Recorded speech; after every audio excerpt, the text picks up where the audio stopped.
J'ai vu pas mal de parrains et de marraines passer, donc j'observais un petit peu ce que tout le monde avait eu la gentillesse de faire, je me suis dit qu'un jour mon tour allait arriver, et voilà. Et en plus, je suis plutôt super bien accompagné quoi, avec Adriana. D'origine arménienne par mon papa, ayant découvert l'Arménie vraiment pour la première fois il y a plus de 10 ans, peut-être 12 ans à peu près. L'Arménie qui n'était encore pas, qui était malheureusement pas ce qu'elle commence à devenir. Hein. C'était assez particulier. Et, euh, et la rencontre pour la première fois avec ma famille là-bas.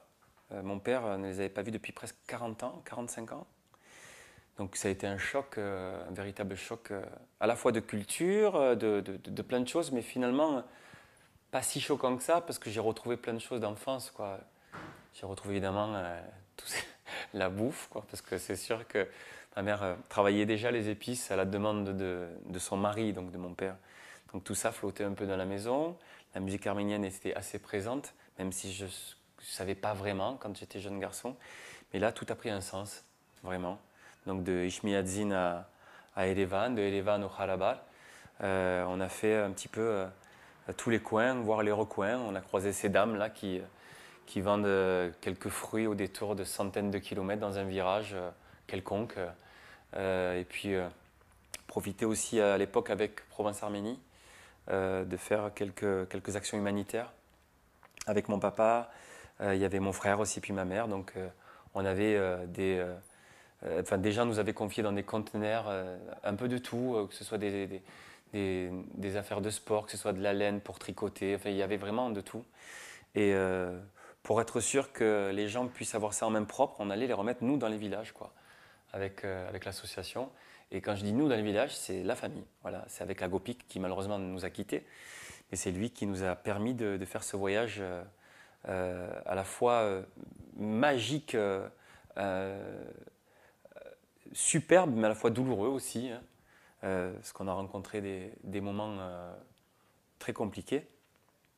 Mais on l'a fait. Voilà. Et puis moi, ça m'a donné envie de continuer et ça a éveillé plein de choses en moi que j'ai voulu savoir parce que l'arménien est plutôt discret en règle générale, surtout mon père qui, qui nous a toujours raconté le beau, quoi, mais l'envers du décor, jusque-là, il l'avait bien gardé de par ce que lui avaient dit mes grands-parents et eux aussi sont bien gardés de me dire tout ce qui s'était passé. Donc là, je suis rentré un petit peu plus dans le cœur du passé et donc euh, les langues se sont déliées et donc j'ai pu apprendre beaucoup de choses. Et à partir de ce moment-là, je me suis dit, bon, mais ok, en fait, voilà, c'est ça, quoi. J'ai cet héritage-là qui est magnifique, mais qui n'est pas non plus magnifique, qui est aussi douloureux. Donc je peux comprendre aussi l'état d'esprit et aussi ce qui peut me guider dans la vie. J'ai compris ça le jour où mon père m'a véritablement expliqué l'envers du décor. Et j'ai eu envie d'y aller, j'ai eu envie de faire encore beaucoup plus de choses. Alors on est reparti avec Provence-Arménie, on a continué à faire de l'humanitaire, même si ça ne s'est pas vraiment su, même si j'en ai pas fait vraiment publicité à l'époque. Voilà.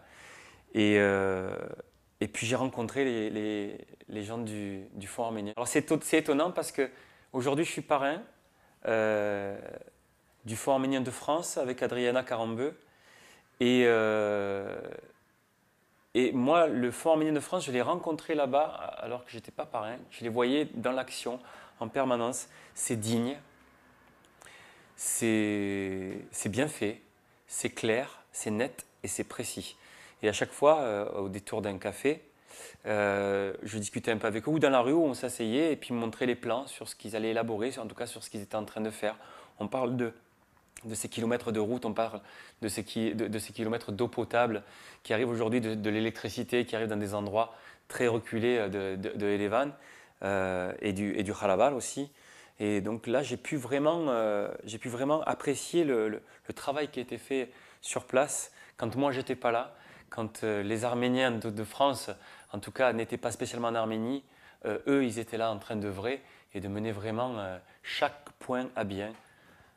Et voilà, et je suis d'autant plus heureux d'être le parrain avec Adriana cette année pour essayer d'avoir la bonne parole et en tout cas d'essayer d'avoir cette sagesse-là qu'eux ont, puisque vraiment ils bossent très très fort Donc ouais, j'espère que ça portera ses fruits. En tout cas, je compte sur les gens, je compte sur le don, je compte sur le Phonéton pour qu'on puisse faire exploser les compteurs, vraiment.